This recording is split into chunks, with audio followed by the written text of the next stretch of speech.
à toutes et à tous. Je m'appelle Evan O'Connell, je suis directeur de la communication au Forum de Paris sur la paix. Et je suis vraiment ravi d'animer cet épisode, ce troisième épisode de notre série de podcasts intitulé « À la recherche de solutions climatiques, mobiliser les ressources pour la transition énergétique ». La probabilité augmente que le réchauffement climatique dépasse l'objectif de 1,5 degré fixé par l'accord de Paris.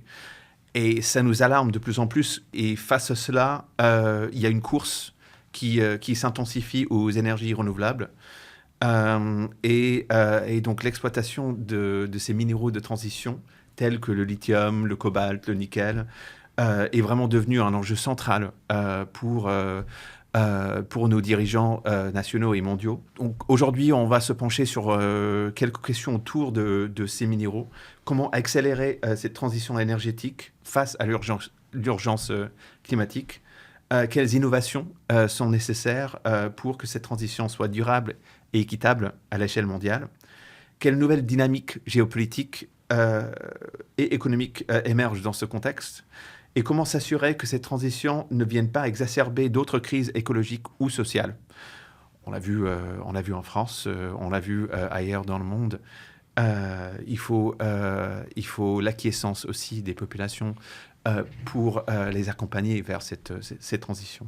Donc, pour discuter de ces questions cruciales, j'ai le plaisir d'accueillir deux invités de grande qualité. D'abord, Solange Harpam, responsable du programme Environnement et Minéraux de Transition au Forum de Paris sur la paix. Et dans ce cadre, vous avez récemment inauguré le Conseil mondial pour les minéraux de transition responsables, un groupe indépendant de haut niveau qui s'efforce de faire progresser la collaboration entre les différentes parties prenantes pour une transition énergétique durable. Votre expertise en gouvernance mondiale et vos fines connaissances autour des enjeux de la transition énergétique seront des atouts précieux dans notre discussion du jour. Nous avons également le plaisir d'accueillir Nicolas Lecomte, qui est en partance très prochainement vers le Vietnam, où il prendra ses fonctions au sein de la délégation de l'Union européenne à Hanoï. Vous appuierez les autorités vietnamiennes dans leurs efforts pour accélérer la transition énergétique dans le cadre de l'initiative G7+, Just Energy Transition Partnership, donc JETP. Vous avez précédemment occupé le poste de conseiller sur les matières premières critiques au ministère de l'Europe et des Affaires étrangères, où vous avez contribué à la construction de partenariats stratégiques dans le domaine des ressources essentielles pour les technologies vertes, et aussi des postes au ministère des Armées. Vous avez travaillé sur la géopolitique de l'énergie. Et donc, vous apportez aujourd'hui une expertise précieuse sur les enjeux géopolitiques et économiques de la transition énergétique nationale, européenne et mondiale. Donc, merci à vous deux d'être avec nous aujourd'hui pour cette discussion vraiment essentielle. Je commence peut-être par un peu poser les termes, Solange Harpam. Pourquoi le lithium, le cobalt, le nickel, d'autres minéraux sont-ils essentiels à la transition vers les énergies renouvelables? Alors, c'est une très bonne question, et c'est une question qui mérite d'être plus présente dans le débat public de manière générale. En effet, on parle beaucoup de transition énergétique, mais sans forcément l'allier aux minéraux et aux mines, qui ont une réputation assez négative dans l'esprit général. Comme vous l'avez dit, vous avez cité la limite des 2 degrés qui est placée par l'accord de Paris comme étant la limite qu'il ne faut pas dépasser sous peine d'avoir des risques exponentiels, des risques graves, météorologiques, sur la biodiversité, sur l'humanité de manière générale. Donc, il y a énormément d'ambition politique autour de cela. Il y a la neutralité carbone qu'on essaye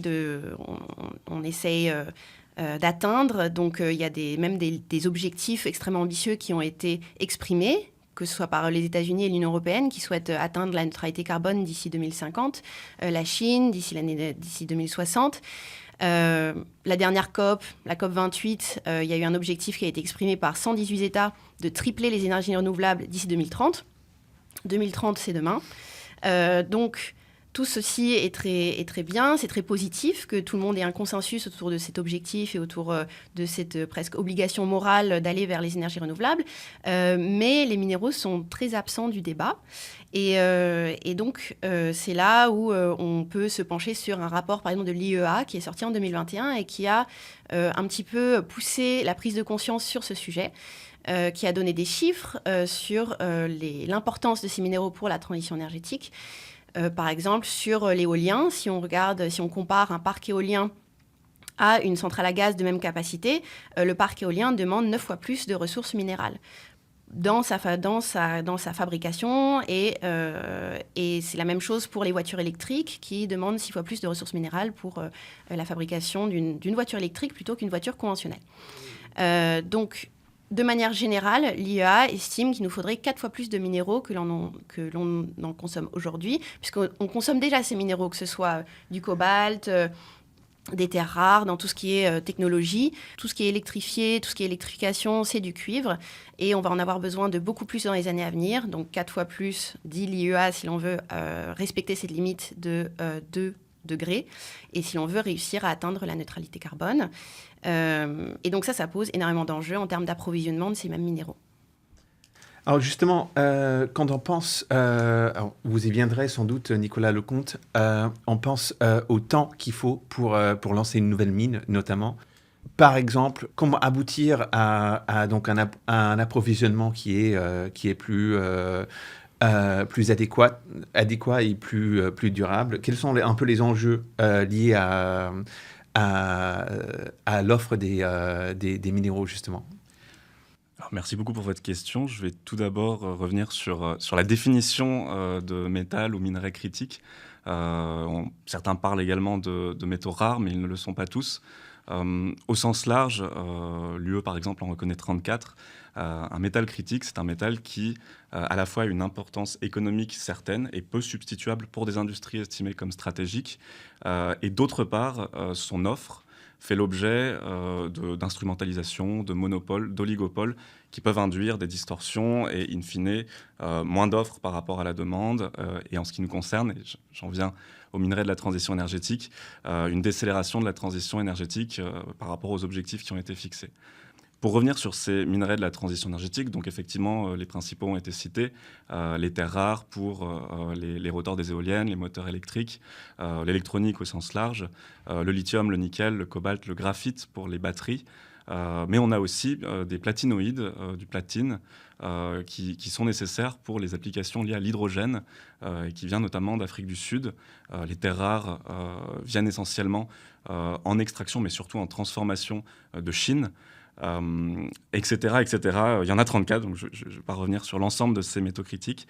Je vais me concentrer en tout état de cause sur ceux de la transition énergétique. Je ne vais pas vous parler d'aluminium, de titane, par exemple, qui est important pour l'aéronautique, ou du gallium, du germanium, qui sont importants pour l'électronique, ou du coltan.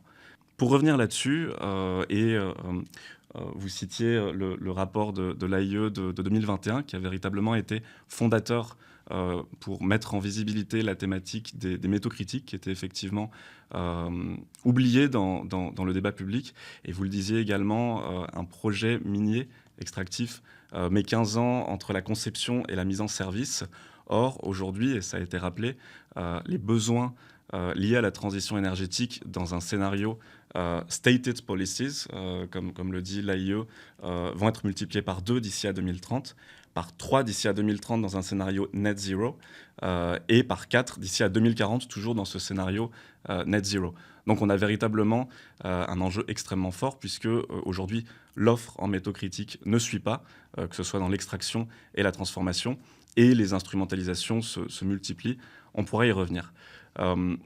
Tout ça pour en arriver à l'idée qu'il y a véritablement un enjeu principal qui est l'accroissement de cette production, mais aussi la nécessité de recycler davantage les métaux critiques présents dans les batteries, dans les différentes énergies renouvelables et qui peuvent être recyclées.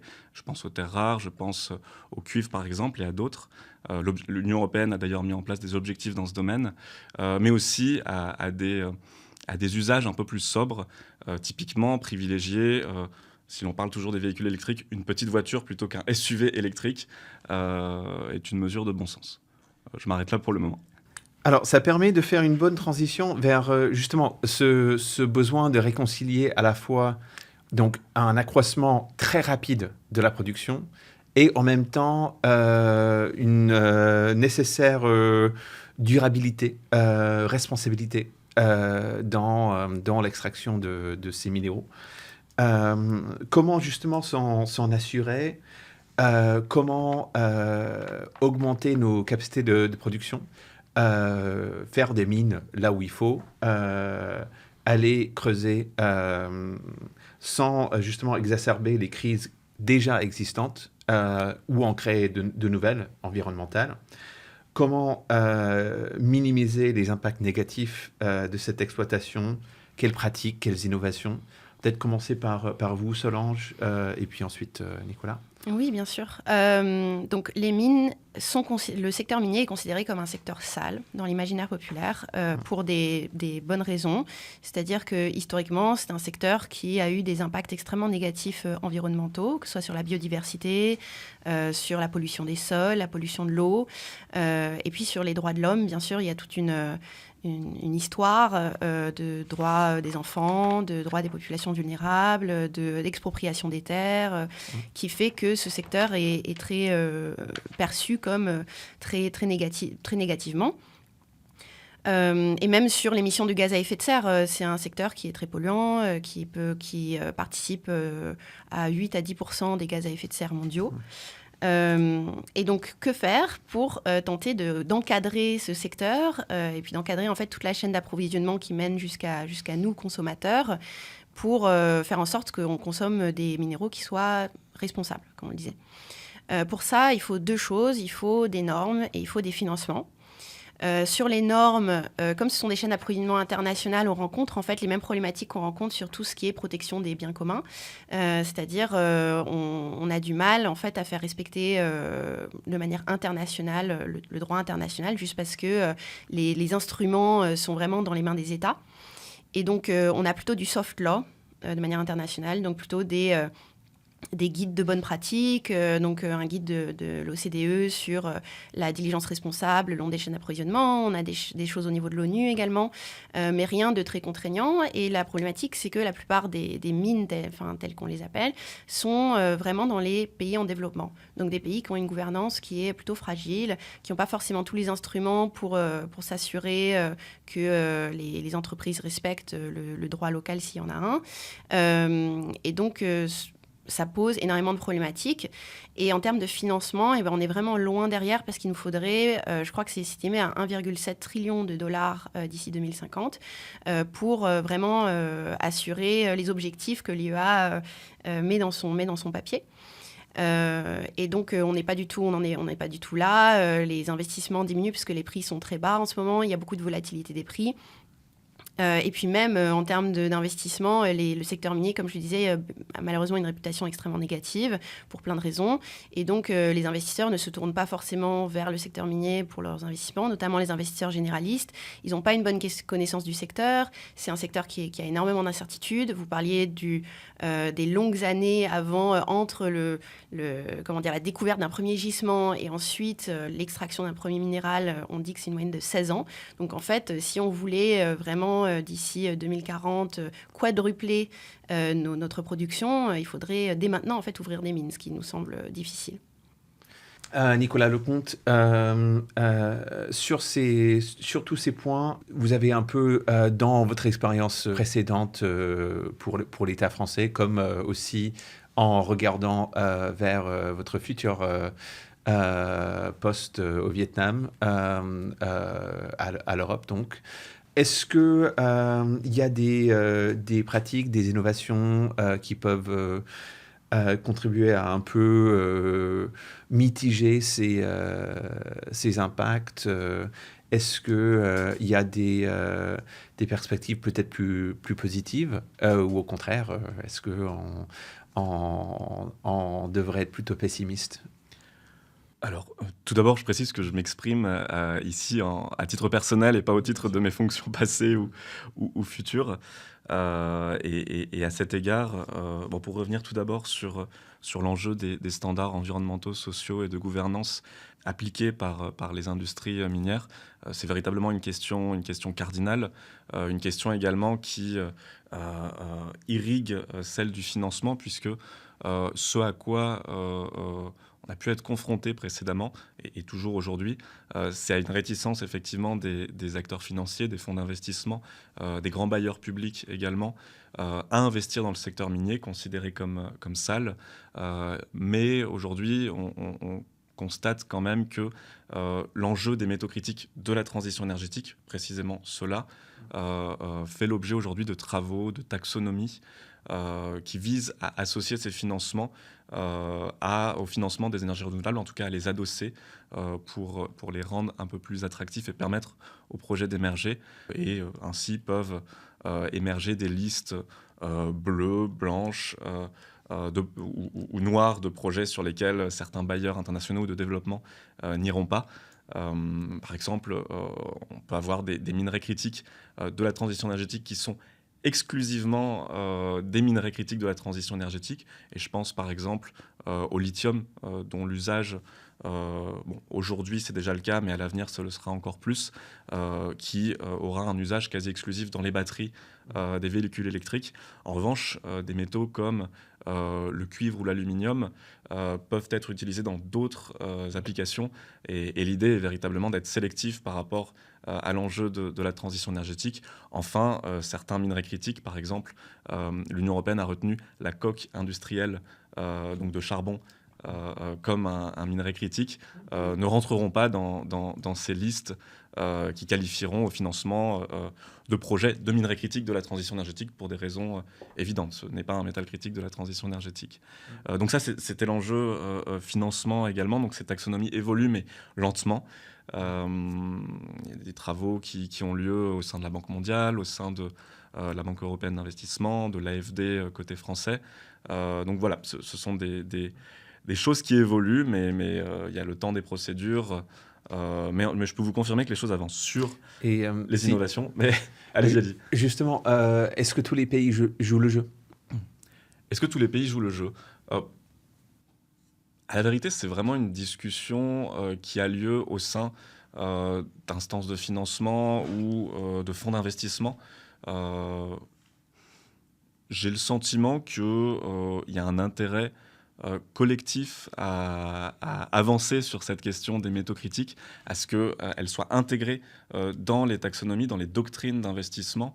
Et je comprends que les États, en tout cas pour ceux avec lesquels j'ai pu discuter dans le cadre de mes fonctions précédentes, il n'y avait pas de réticence absolue à avancer sur le sujet, même si on part d'une position A, on va sur une position B. Donc il y a un chemin à faire, mais on n'est pas sur des oppositions frontales comme elles peuvent exister par exemple sur le nucléaire, où le débat est extrêmement clivé entre par exemple les États de l'Union européenne.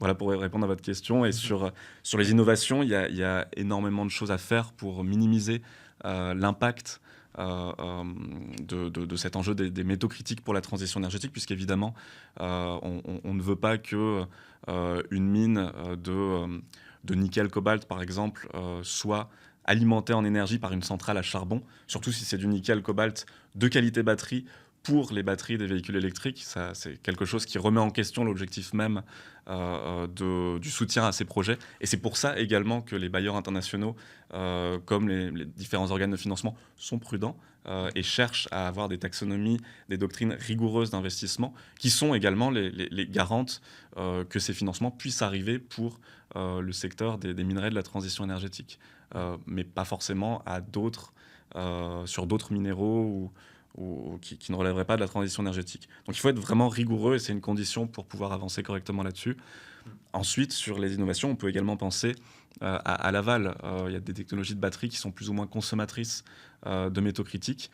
La plus classique aujourd'hui, c'est la NMC, nickel, manganèse, cobalt. Il y a également du lithium dedans, sachant que le nickel a un impact environnemental assez fort. Il y a des tensions sur son approvisionnement.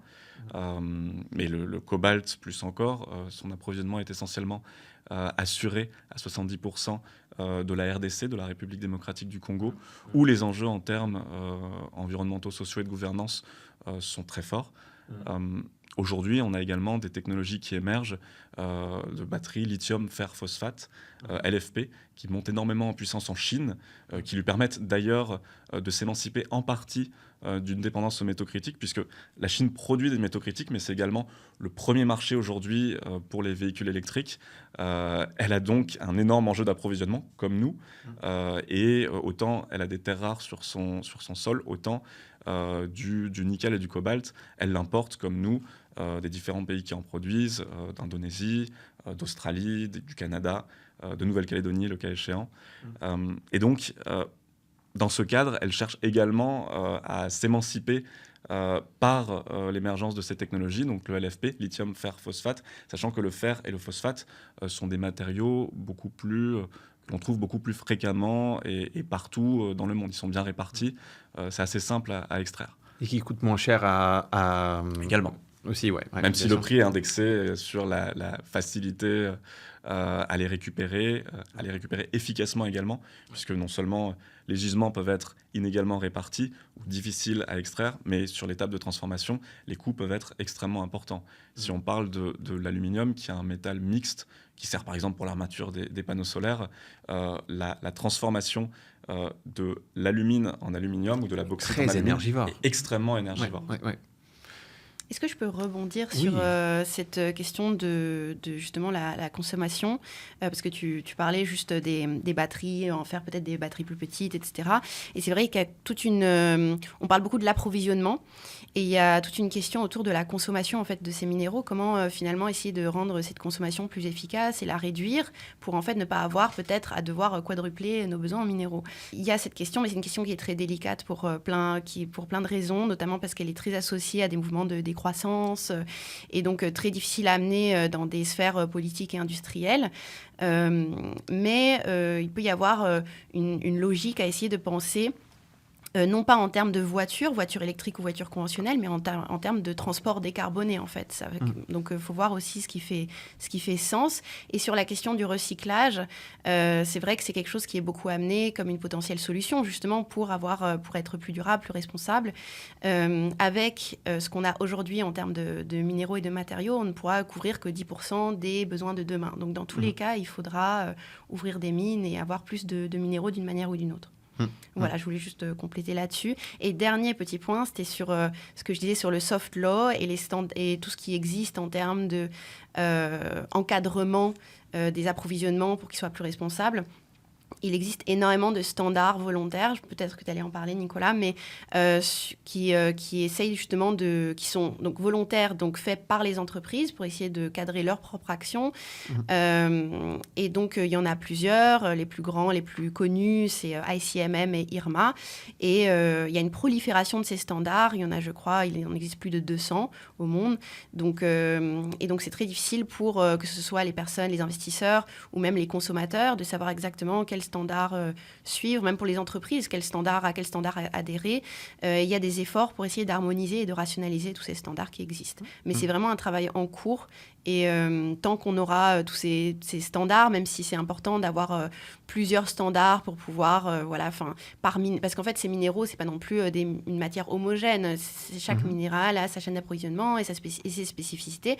Et donc, un standard par minéral ne serait pas non plus complètement non pertinent, mais c'est sûr un tel nombre de standards, finalement, est peut-être un peu contre-productif. Et justement, là-dessus, quel est le rôle du nouveau Conseil mondial que vous avez travaillé à monter avec un certain nombre de personnalités de pays du Nord, du Sud, experts, ex-responsables politiques, chefs d'entreprise, etc. Alors, donc, On a lancé en effet un conseil mondial des minéraux de transition responsable, maintenant il y a moins d'un an, et qui s'intéresse justement à toutes ces questions et qui se penche beaucoup sur la production responsable de ces minéraux, mais plus encore sur l'aspect géopolitique en fait, de ces minéraux. Comme disait Nicolas tout à l'heure, il y a énormément de débats autour des minéraux. Est-ce qu'il faut les appeler minéraux critiques, minéraux responsables, minéraux de transition et finalement, nous avons retenu de notre côté que appeler un minéral ou des minéraux critiques, c'était finalement référer à une sorte de préférence nationale pour ces minéraux. Et ça menait quelque part à cette fragmentation géopolitique, à ces tensions géopolitiques qu'on peut voir dans le paysage minéraux. Et donc, on n'en a pas encore parlé, mais c'est peut-être l'occasion de le faire. Les minéraux sont très stratégiques. Et ça aussi, c'est aussi une appellation qui a pu être faite pour ces minéraux, parce qu'ils sont à double usage, c'est-à-dire qu'ils peuvent servir à la transition énergétique, ils peuvent servir, comme le disait Nicolas, des choses plus industrielles, mais ils peuvent également être servis dans des usages de défense et de sécurité nationale. Et donc, dans cette optique, il y a un risque à ce que ces approvisionnements soient concentrés chez un seul producteur, notamment la Chine. Il y a énormément de tensions entre la Chine et les États-Unis sur ces questions, beaucoup de même qui ont pu mener à des restrictions d'importation sur certains du côté des États-Unis comme de la Chine. La plus récente, il me semble, est la restriction d'importation de l'antimony par la Chine, pardon. En fait, toutes ces questions sont vues sous un prisme très national, très tendu. Et donc, le rôle de ce conseil, c'est quelque part chercher des espaces de dialogue et d'essayer de réconcilier les différents intérêts en présence pour chercher des solutions qui soient collectives et qui soient surtout axées vers la transition énergétique. Parce que c'est comme ça, c'est quand même l'urgence et c'est quand même la priorité à nos yeux. Tout ce narratif sécuritaire est important, mais finalement, il ne faut pas non plus oublier notre objectif en commun, notre objectif collectif qu'on rappelle à chaque COP, qui est de rester en dessous des 2 degrés. On a 5 domaines d'action pour le moment, dont un sur justement tout ce qui est production responsable. Mais on espère aussi, à travers ce conseil, aborder des questions, comme je vous le disais, sur par exemple la réduction de la consommation, des questions qui ont du mal à trouver en fait un public et ont du mal à être abordées de manière apaisée. Et donc, c'est aussi notre rôle que de créer cet espace où chacun peut se rassembler, que ce soit le secteur privé, que ce soit les gouvernements, la société civile. On sait que ce sont des rapports qui manquent de confiance entre ces 3 entités sur les questions des minéraux et sur les questions des mines. Et donc, de créer ces espaces, pour nous, c'était important. Et donc, on aborde en fait toutes ces questions à travers ce prisme de dialogue, à travers ce prisme de essayons de réfléchir tous ensemble à des choses qui pourraient nous convenir, à des espaces de consensus qu'on pourrait appliquer. Voilà. Et ça m'amène assez naturellement vers des considérations géopolitiques plus larges. Vous avez un peu évoqué des tensions entre la Chine et les États-Unis notamment. Est-ce qu'il y a d'autres tensions, d'autres types de difficultés géopolitiques que vous avez pu observer l'un et l'autre autour de ce contrôle des chaînes de valeur des ressources et comment est-ce que cela influence la transition énergétique mondiale, justement? Peut-être d'abord Solange et puis ensuite Nicolas. Je vais juste en dire un mot parce que j'ai déjà pas mal parlé tout à l'heure, mais en effet, il y a des grandes lignes de fragmentation. Donc la première grande que l'on voit beaucoup, même dans les médias, etc., c'est entre les États-Unis et la Chine, dont on parlait tout à l'heure. Donc ça s'exprime donc, à travers tout ce qui est restriction d'exportation, mais aussi à travers du côté, on va dire, plutôt occidental, de l'organisation de groupes ou de groupes d'affinitaires, on va dire, comme le MSP, donc le Mineral Security Partnership, qui était à l'origine perçu comme étant dirigé contre la Chine pour pouvoir en fait construire de nouvelles chaînes d'approvisionnement qui ne dépendent pas seulement de la Chine et pour pouvoir devenir plus indépendants des minéraux qui sont vraiment extraits et transformés souvent en Chine. Donc Nicolas donnait des chiffres tout à l'heure. Donc oui, 90% des terres rares, par exemple, sont extraites et transformées en Chine. La deuxième ligne de fragmentation qui est très visible, c'est celle entre les pays consommateurs et les pays producteurs. Donc entre les intérêts des pays producteurs, dont on va parler peut-être un peu plus tard, et donc je dirai juste quelques mots, mais qui finalement se concentrent vraiment sur leur développement et, j'insiste sur ce terme, mais leur industrialisation, parce que finalement, Les pays, en tout cas, que je dirais peut-être occidentaux, aux consommateurs, parlent beaucoup du développement des pays du Sud, mais eux, ce qu'ils veulent, c'est leur industrialisation. C'est green industrialization. Et ce sont des mots qui ne sont pas forcément repris, même dans les textes, etc. Et donc, ça montre aussi un certain manque d'écoute vis-à-vis de ces acteurs. Et aussi, il y a des intérêts qui finalement sont un peu conflictuels, puisque, par exemple, l'Union européenne, dans son Raw Materials Act, qui a été adopté cette année, l'un des objectifs, c'est de transformer 40% des minéraux, 40% des minéraux consommés en Europe. Et de l'autre côté, les pays du Sud et les pays producteurs veulent transformer en fait des minéraux soit dans leur propre pays, soit dans leur région, ou en tout cas monter dans la chaîne de valeur. Et donc ça, c'est aussi des questions qui les préoccupent et qui sont peut-être pas forcément autant prises en compte qu'elles le devraient par les pays consommateurs, qui eux sont extrêmement focalisés sur la sécurité de leurs approvisionnements. Et Nicolas, justement, j'ai envie de vous poser la même question aussi en puisant dans votre expérience même lointaine. Je sais que vous avez des racines en Nouvelle-Calédonie, justement. Donc vous voyez très bien aussi comment ces tensions autour des minéraux peuvent devenir des tensions géopolitiques plus générales ou vice-versa. Alors oui, si on démarre par la Nouvelle-Calédonie, il y a eu ce qu'on a appelé le préalable minier dans les années 90, où les négociations entre indépendantistes et loyalistes et la France d'autre part ont abouti à la création d'une deuxième usine de nickel, de transformation du nickel au nord du pays, pour assurer un rééquilibrage. C'est une province à dominante indépendantiste et s'assurer que les bénéfices de la ressource n'aille pas qu'à la province sud, à dominante loyaliste, pour dire les choses très très vite. Ensuite, sur les tensions géopolitiques, le constat que j'ai pu en faire, et j'ai eu l'occasion dans mes précédentes fonctions de siéger au titre de la France au sein du Mineral Security Partnership, c'est effectivement, Solange dit juste, la tension qu'on voit s'accroître, en tout cas se maintenir à un niveau élevé entre les États-Unis et la Chine sur l'approvisionnement en métaux critiques. Après, j'ai une vision un peu plus balancée à ce sujet, dans la mesure où je pense que il est sain en matière dans un sujet où l'offre doit énormément être développée, qu'il y ait une certaine émulation entre les acteurs, entre les grandes puissances. Et c'est justement parce que la Chine est montée en puissance très vite, très tôt, 10 ans avant nous, sur les véhicules électriques, sur les énergies renouvelables, que l'on s'est dit qu'il fallait agir massivement en la matière. Et c'est l'Inflation Reduction Act aux États-Unis, qui a été adopté il y a maintenant 2 ans, qui contient également un certain nombre de subventions. Et côté européen, ces politiques de subvention et de visibilisation de l'enjeu métaux critiques ont abouti, et Solange l'a mentionné, au Critical Raw Materials Act, qui est entré en vigueur en mai dernier, et qui contient un certain nombre d'objectifs, donc que 10% de la consommation annuelle de l'UE proviennent de métaux qu'elle extrait sur son sol. L'objectif en termes de transformation, 40%. Un objectif également en termes de recyclage, 25%. Et pour revenir très rapidement sur ce point, il est vrai qu'on ne peut pas aujourd'hui fonder intégralement notre consommation de métaux critiques sur le recyclage, puisqu'il y a une certaine dépendance au temps passé. Ce qu'on recycle aujourd'hui, c'est ce qu'on a produit il y a 20 ans, et les flux qu'on produisait il y a 20 ans de véhicules électriques, par exemple, ou d'énergie renouvelable au sens large, de panneaux solaires, d'éoliennes, sont faibles. Donc il faut avoir en tête cet effet retard. Le recyclage arrivera à pleine efficacité dans un certain nombre d'années, à mesure que l'offre primaire aura augmenté. Pour revenir enfin sur ces tensions, alors oui, il y a un effet bénéfique, entre guillemets, en tout cas d'émulation.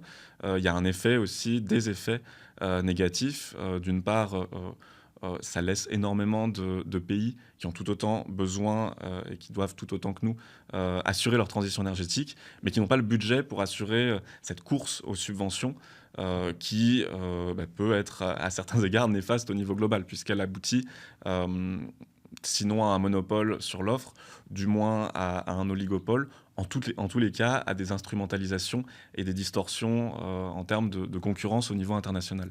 Donc c'est pas forcément uniquement intéressant.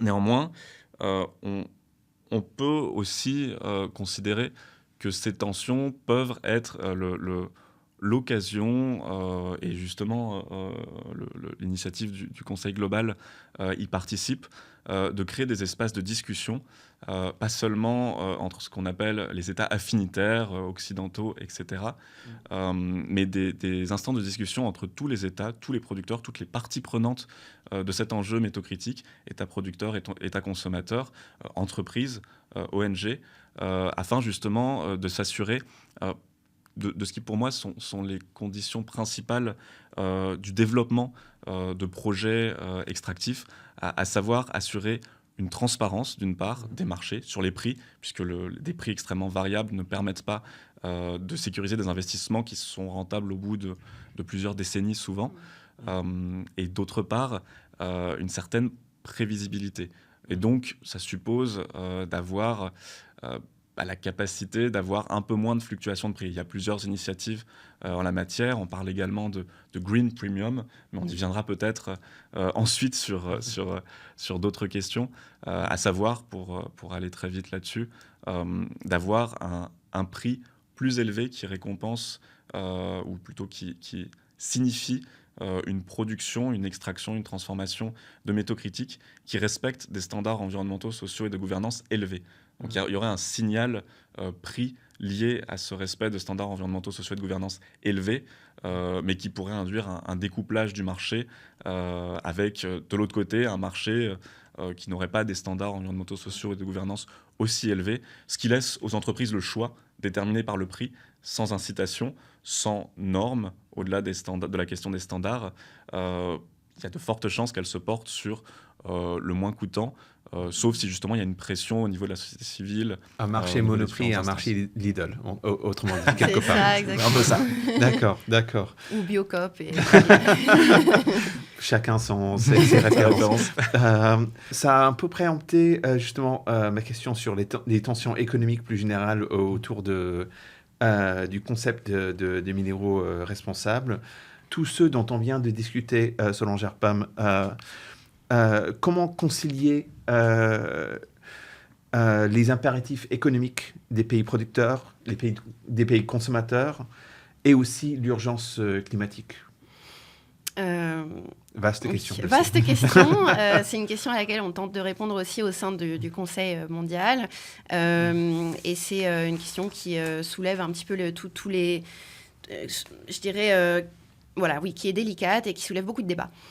Du côté des États producteurs, ils ont donc leurs propres intérêts économiques, notamment ce dont je parlais tout à l'heure, l'industrialisation. Ils veulent monter en valeur, ils veulent monter dans la chaîne de valeur, essayer de transformer aussi leurs matériaux. Ça demande énormément ça demande les capacités, donc au niveau des infrastructures, au niveau de l'éducation de la population, et des choses qui n'ont pas forcément.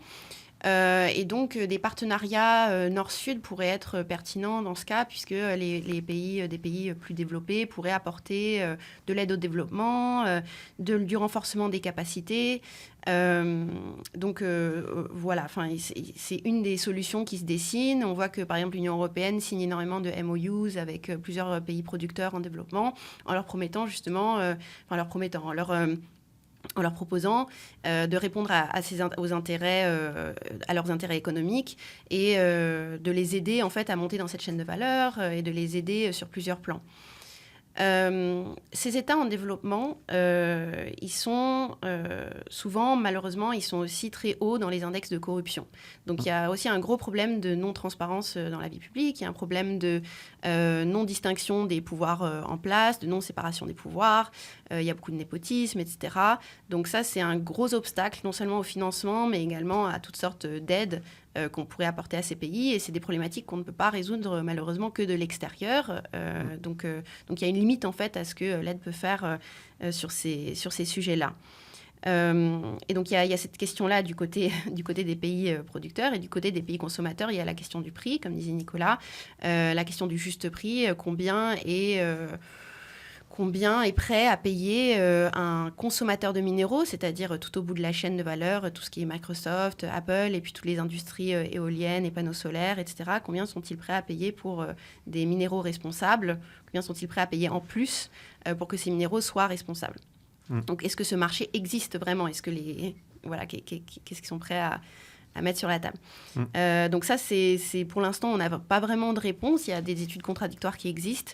Et donc réconcilier tous ces intérêts divers avec la question de la démocratie aussi, la question de la démocratie locale. Donc déjà, les communautés locales de ces pays en développement veulent également s'enrichir et bénéficier des ressources minières sur leur sol. Donc voilà, chacun veut bénéficier de son côté et au final, essayer de raccommoder tous ces différents intérêts, c'est la difficulté aujourd'hui et c'est aussi vraiment l'origine et la raison d'être du Conseil. Mm. Et sans vous demander bien sûr de nommer de mauvais élèves, peut-être en citer deux ou trois bons qui sont particulièrement intéressants, notamment côté pays producteurs qui font particulièrement des efforts ou qui peuvent être des modèles pour d'autres pays. Moi, je pense que du côté de l'Amérique latine, il y a des exemples très intéressants, notamment du Chili. Mais peut-être que Nicolas aura d'autres exemples. Donc, le triangle du lithium, en fait, Chili, Argentine, Bolivie. Et je pense que le Chili a mis en place des choses très intéressantes vis-à-vis de sa production de cuivre, notamment. Et Nicolas ? Alors, pour répondre directement à cette question, oui, c'est également un pays avec lequel on travaille beaucoup, le Chili. C'est effectivement un pays qui a une activité minière historique longue, sur le cuivre notamment, qui a des gisements importants comme l'Argentine, son voisin, et comme d'autres pays d'Amérique latine, le Pérou par exemple.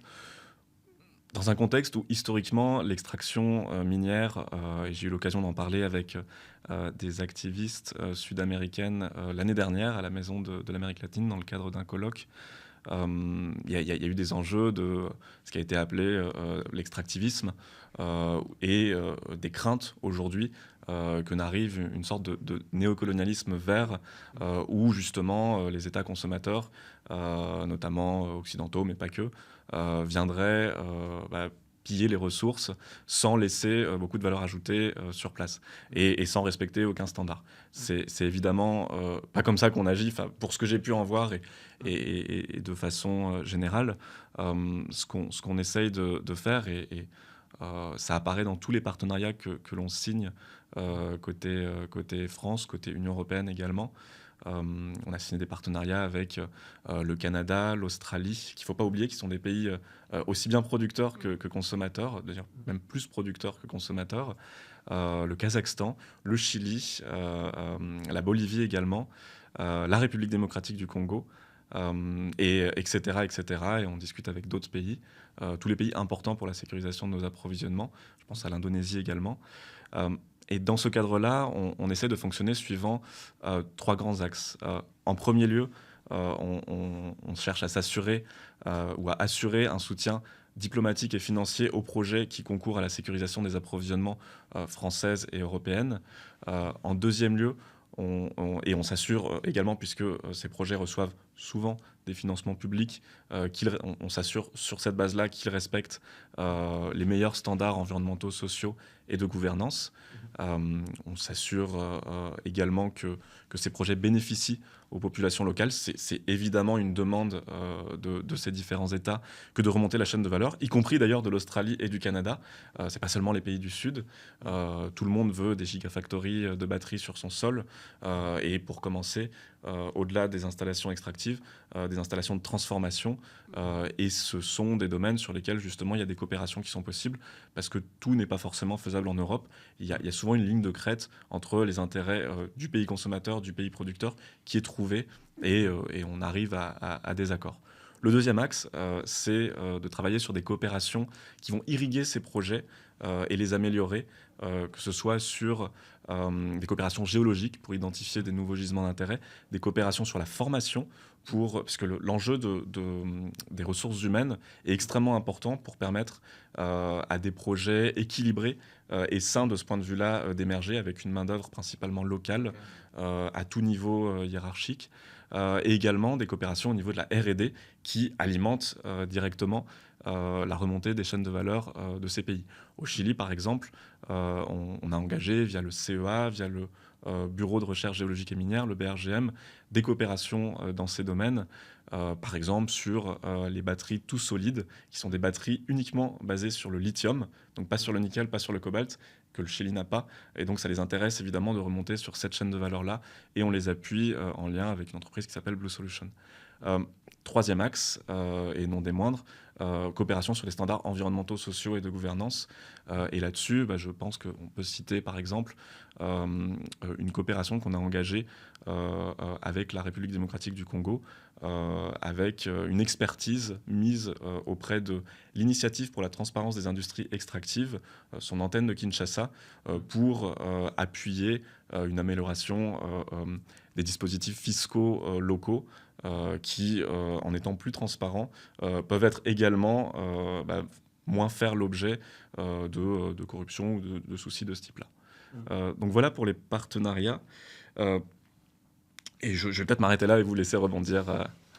Je pense que on va peut-être, parce que je vois le temps tourner, peut-être s'arrêter là. Peut-être déjà vous remercier et vous remercier aussi de nous laisser sur cette note d'espoir. Si vous pouviez résumer en un mot l'avenir à horizon 20 ans des minéraux de transition pour les dans leur plus grand ensemble, un mot de crainte, d'espoir, quel serait ce mot? Je pense que je partirais plutôt sur une vision d'espoir, juste parce que sinon c'est trop triste. Comment vivre? Donc je dirais confiance. Je pense que c'est ce qui manque le plus dans les discussions actuelles dans les minéraux, que ce soit entre la société civile ou le secteur privé, ou entre le secteur privé et les gouvernements, bref, entre tous ces acteurs-là. Et donc j'espère que c'est ce qui va prévaloir. L'autre mot, ce serait la coopération, parce que c'est un enjeu global, on l'a assez mentionné. La transition énergétique, elle doit concerner l'ensemble du monde pour atteindre un résultat inférieur aux 2 degrés et idéalement inférieur à 1,5 degré d'augmentation de la température mondiale.